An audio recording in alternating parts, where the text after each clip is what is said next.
Hello friends, welcome you all. आज मैं आपके लिए जो वीडियो लेकर आ रहा हूँ बात करेंगे risk management. Why risk management, why it is important and how we can manage this risk. देखिए, रिस्क मैनेजमेंट की जब भी बात आती है तो हमेशा एक प्लानिंग होती है।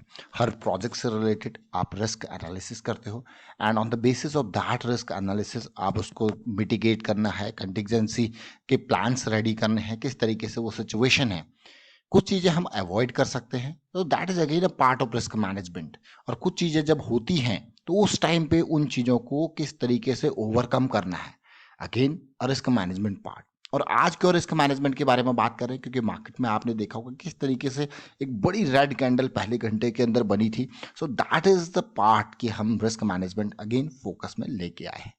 तो चलिए डिटेल में समझते हैं एक एग्जाम्पल के साथ, उससे आप बहुत कुछ सीखोगे, बहुत कुछ समझोगे। और रिस्क मैनेजमेंट बहुत इंपॉर्टेंट है, स्पेशली अगर हम बात करते हैं स्टॉक मार्केट की। और ऑल्दो हर बिजनेस में, इवन जिंदगी में भी मैं कहूँगा risk management is the key priority. तो चलिए समझते हैं, और जो एग्जाम्पल आपके सामने आने वाला है उसको देखिए। एक स्टॉक है हमारे पास और जिसका है जो है वेलेंट एंटरप्राइजेज, इसको सैमसन एंटरप्राइजेज। और अगर आप इस स्टॉक को देखोगे तो 4,000 करोड़ के आसपास का मार्केट कैपिटलाइजेशन हो चुका है। प्रॉफिट रेवेन्यू ग्रोथ बहुत ही बेहतरीन है।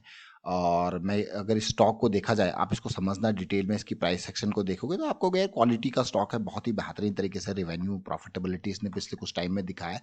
लेकिन अगेन यहाँ पे हम जिस चीज़ की बात करने वाले हैं वो रिस्क मैनेजमेंट के बारे में बात करने वाले हैं। सबसे पहले हम हमेशा फोकस करते हैं बड़े टाइम फ्रेम से, यानी कि weekly time frame, monthly time frame और आवरली टाइम फ्रेम। थोड़ा छोटा टाइम फ्रेम पे आता है लेकिन डेली हमारे लिए और इम्पोर्टेंट हो जाता है। तो अभी मैं अलग अलग पर्सपेक्टिव से इसको समझूंगा और आपके सामने चीज़ें आप देखोगे, समझोगे। तो सबसे पहले अगर आप देखो यहाँ पे, ये इसका मंथली टाइम फ्रेम है। पिछले कुछ टाइम में किस तरीके से इसने प्राइस का मूवमेंट दिखाया वो आप देख सकते हो।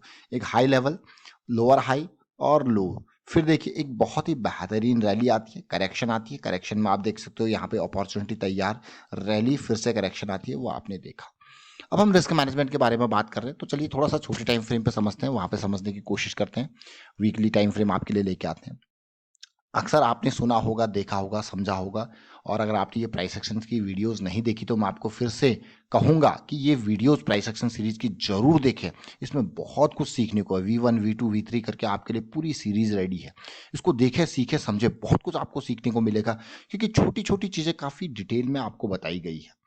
देखिए, हम कभी भी आपके लिए लर्निंग की वीडियोस क्रिएट करते हैं तो बहुत सारी जगह से हम भी सीखते हैं, उनको इम्प्लीमेंट करते हैं तो हाँ, अच्छी चीज़ें होती है तो आपके लिए भी शेयर करते हैं। और बहुत सारे लोगों से हमने भी सीखा है। और साथ के साथ मैं ये कहूँगा कि बहुत सारी बुक्स से सीखा है, बहुत सारे लोगों से सीखा है, बहुत सारे वीडियोज से सीखा है।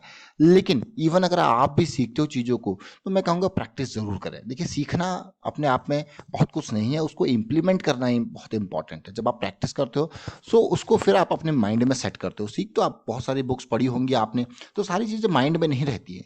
लेकिन जब प्रैक्टिस करते हैं so that is the real part की जो आपके माइंड में सेट होगा। तो प्रैक्टिस बहुत इंपॉर्टेंट है। अब इसके वीकली चार्ट को देखेंगे, हम रिस्क मैनेजमेंट के बारे में यहाँ पे बात कर रहे हैं। तो सपोज आप ये वीकली की प्राइस एक्शन में वीकली की साइकिल देख के आपने यहाँ पे 102 या मैं कहूँगा 100 के लेवल पे स्टॉक में एंटर किया है। तो सबसे पहले आपको ये समझना है कि जब आप एंट्री कर रहे हो और आपका स्टॉप लॉस आपको पता है कि ऑलमोस्ट 84 या फिर मैं कहूँगा 80 का है। 100 पे एंटर किया है और 80 का आपका स्टॉप लॉस, आपको 20 पॉइंट का स्टॉप लॉस आपको देखने को मिल रहा है। तो सपोज यहाँ पे मान लो कि आपका प्लान जो है फेल हो गया। ठीक है, आपने देखा आपका प्लान फेल हो गया, आपने एंट्री करी, आपका स्टॉप लॉस ये पॉइंट था और जो कि बिल्कुल इस स्विंग का लो पॉइंट था, जो कि आपका स्टॉप लॉस था। तो सबसे पहले आपने रिस्क मैनेजमेंट में ये देखा कि स्टार्टिंग के टाइम पे आपने किस तरीके से यहाँ पे देखा कि हाँ, आपका ये स्टॉप लॉस है। ये आपने पहले ही तैयार करके रखा एंट्री से पहले कि भैया मैं तो यहाँ पे 20 पॉइंट का लॉस लेने को तैयार हूँ। तो मान लो 1000 शेयर्स आप खरीदने को जा रहे हो, तो आपको पता है आपका 20,000 का लॉस है। So that is already defined, पहले डिफाइन किया है। और आपको एक रैली मिली। अब रैली में अब ये प्राइस देखिए किस तरीके से, अब इसको छोटे टाइम फ्रेम पे देखेंगे, इस करेक्शन को देखेंगे, इनको छोटे टाइम फ्रेम पे, डेली पे जाके देखेंगे, वहाँ पे रिस्क मैनेजमेंट के बेसिस पे अंडरस्टैंड करेंगे। तो चलिए सबसे पहले हम यहाँ पे आए। हमने क्या देखा था, डेली की भी पॉजिटिव साइकिल स्टार्ट हुई तो हमारा एंट्री पॉइंट था अराउंड 100। तो this was our entry area, ठीक है। और ये हमारा स्टॉप लॉस था और डीप स्टॉप लॉस हमारा, ये देखिए आप देख रहे हो क्लियरली। अब आपको और ऑप्टिमाइज चीज़ें देखने को मिल रही है। आपका स्टॉप लॉस है तो आप देखोगे अभी 83 84 के आसपास ये कहीं जा रहा है। तो आपको रिस्क मिल गया यहाँ पे।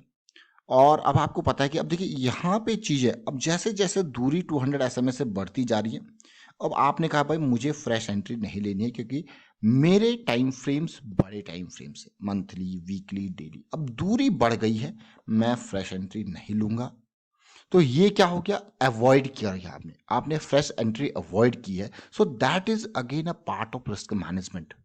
आपने वो चीजें अवॉइड कर ली जहां पे प्रोबेबिलिटी आपकी डायरेक्शन में जाने की कम है और एक करेक्शन का प्रोबेबिलिटी हो सकता है, बट आपने अवॉइड कर दिया। किस की वजह से, दूरी की वजह से। आपने एंट्री ली 200 SMA के पास, किस वजह से, लो रिस्क की वजह से। समझ रहे हो इस पार्ट को? तो हर चीज पे यहाँ पे रिस्क मैनेजमेंट, एक अवॉइड करना, चीजों को इग्नोर करना कि नहीं ये मेरे लिए सही नहीं है, that is again a part of risk management. और दूसरा, अगर एंट्री ले रहे हैं, मान लो अब ये देखिए यहाँ पे क्लोज टू मूविंग एवरेज है और लोअर हाई लोअर लो की सीरीज बदली है और चीज़ें बदल रखी हैं, तो ये ऑलमोस्ट 140s के अराउंड का ये लेवल जो है, तो आपने कहा भाई हाँ ये this is close to the moving average, now we can take entry. So if you are taking entry here and आपका स्टॉप लॉस आपको पता है कि कितना है, 20 पॉइंट के आसपास का आपका फिर से स्टॉप लॉस है। सो ये क्या हो गया, ये आपने एंट्री लेते टाइम अपना रिस्क डिफाइन किया कि मैं इतना रिस्क लेने को तैयार हूं। ये क्या किया आपने, ये आपने एंट्री लेने से पहले आपने इस चीज को अवॉइड कर दिया कि मुझे एंट्री लेनी ही नहीं है। क्यों? क्योंकि दूरी है। सपोज अब ये यहां पे चला गया, दूरी है, अब आप क्या एंट्री लोगे? नहीं, बिल्कुल नहीं। क्यों? क्योंकि दूरी है और आप क्या करते हो, साइकिल की स्टार्टिंग में एंट्री लेते हो। अगर बड़े टाइम फ्रेम्स की बात की जाए, this is the daily cycle जो आप प्ले कर रहे हो, सो आप यहाँ पे एंट्री लेते हो, तो आप यहाँ पे हमेशा इसको अवॉइड करेंगे। तो उम्मीद करूंगा कि छोटी छोटी चीजें आपको समझ में जरूर आई हैं। तो हमने यहाँ पे दो प्रॉपर बेहतरीन एंट्रीज देखी, और अगर आपने यहाँ पे एंट्री ली, आपका स्टॉप लॉस है, so this is your next entry area कि हाँ मैं पोजीशन को बिल्डअप कर रहा हूँ, तो मैं यहाँ पे और एंट्री यहाँ पे ले सकता हूँ। तो अब जरा सोचिए, समझिए, अब क्या होगा जब प्राइस पीक पे चला जाता है तो एकदम फॉल की इंटेंसिटी भी स्पीड होती है, हाई होती है। तो प्राइस दूर होगा तो प्राइस की टेंडेंसी है कि वो पास आने की तैयारी करेगा। तो जब वो पास आने की तैयारी करेगा तो फिर वो करेक्शंस आएंगे, तो वो करेक्शंस आपके लिए अगली अपॉर्चुनिटी तैयार करते हैं। तो इसीलिए यहाँ पे एंट्री लेना बहुत रिस्की हो जाता है, बहुत डेंजरस हो जाता है, और close to the moving entry लेना आपके लिए थोड़ा सा सेफ होता है। लेकिन अब बात आते हैं कि आपने एंट्री तो ले ली इन एरियाज में, किन एरियाज में, ये close to the moving average, but somehow आपका यहाँ पे प्लान फेल हो गया और चीजें आपके स्टॉप लॉस की तरफ से इसके नीचे डेली पे आपका क्लोज आपको दिखा दिया, तो आप क्या करोगे? सिंपली प्लेन, देखिए ये इग्नोर नहीं करना है। जैसे यहाँ पे एंट्री ली मैंने, ये मेरा जो है एंट्री से पहले मैंने प्लान कर रखा है कि इसके नीचे का क्लोजिंग मुझे देखने को मिलेगा, तो आई विल एग्जिट। तो क्लोज करना ही करना है, क्योंकि आपको बाकी की रैलीज में बहुत ही बेहतरीन अपॉर्चुनिटीज आने वाले टाइम पे मिल सकती हैं, बट उसके लिए आपके पास कैपिटल होनी चाहिए।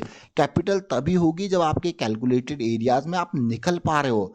अगर आप नहीं निकले, प्राइस और नीचे आया, थोड़ा सा ऊपर जाके और नीचे आया, आपने कहा और निकलेंगे, तो इसके थ्रू आप क्या होगा, जो आपने छोटा लॉस सोचा था, जिसके बेसिस पर आपने पोजीशन बनाई थी, उसके बेसिस पर अगर आपने वो एग्जीक्यूट, वो प्लान को फॉलो नहीं किया, तो वो बड़े लॉसेस की तरफ आपको लेके जा सकता है। समझ रहे हो? तो इसलिए एंट्री से पहले, एंट्री के टाइम पे प्लानिंग बहुत जरूरी है, रिस्क मैनेजमेंट। अब आप समझ गए हो व्हाई रिस्क मैनेजमेंट। इसका सिंपल सीधा साधा आंसर है, risk management is to save the capital. समझ इस पार्ट को, ये बहुत इंपॉर्टेंट है रिस्क मैनेजमेंट, और इसको मैं स्पेशली आज इसलिए फोकस कर रहे हैं क्योंकि जो प्राइस जहां पे पीक पे है तो वहां पे करेक्शंस आपको देखने को मिलेगी। लेकिन अगर आप बड़े टाइम फ्रेम के साइकिल्स को देख रहे हो तो देखिए, जैसे यहाँ पे आपने देखा कि आप साइकिल्स को देख रहे हो, तो यहाँ पे फॉल्स आए हैं, अच्छे खासे फॉल्स आए हैं, बट आपको पता है कि आप जो है इस साइकिल को प्ले कर रहे हो, तो ये फॉल्स आपके कुछ नहीं बिगाड़ेंगे। ये फॉल्स जो यहाँ पे इंटेंसिव वाले फॉल्स आए, तो ये कुछ नहीं बिगाड़ेंगे कि आप इस साइकिल को प्ले करो। लेकिन जैसे जैसे ये दूरी बढ़ती जाएगी तो फ्रेश एंट्री अवॉइड करनी है, और प्रॉफिट बुकिंग का एरिया आपको पीक पे देखने को मिलता है। तो फिलहाल वाइंड अप करता हूँ इस वीडियो को, और उम्मीद करता हूँ आपको बहुत कुछ समझ में जरूर आया होगा, सीखा होगा आपने, और प्रैक्टिस जरूर कीजिए। देखिए प्रैक्टिस बहुत इंपॉर्टेंट है। पढ़ा आप कहीं से लोगे, देख आप कहीं से लोगे, लेकिन आपके दिमाग में चीजें तभी सेट होंगी जब आप प्रैक्टिस करोगे। तो प्राइस एक्शन की सीरीज आपके लिए ऑलरेडी रेडी है, इसको देखिए, समझिए और प्रैक्टिस कीजिए, और कमेंट के थ्रू हमें भी मोटिवेट करते रहे अगर आप इन वीडियोस के माध्यम से कुछ सीखते हो तो। Thank you for watching the video.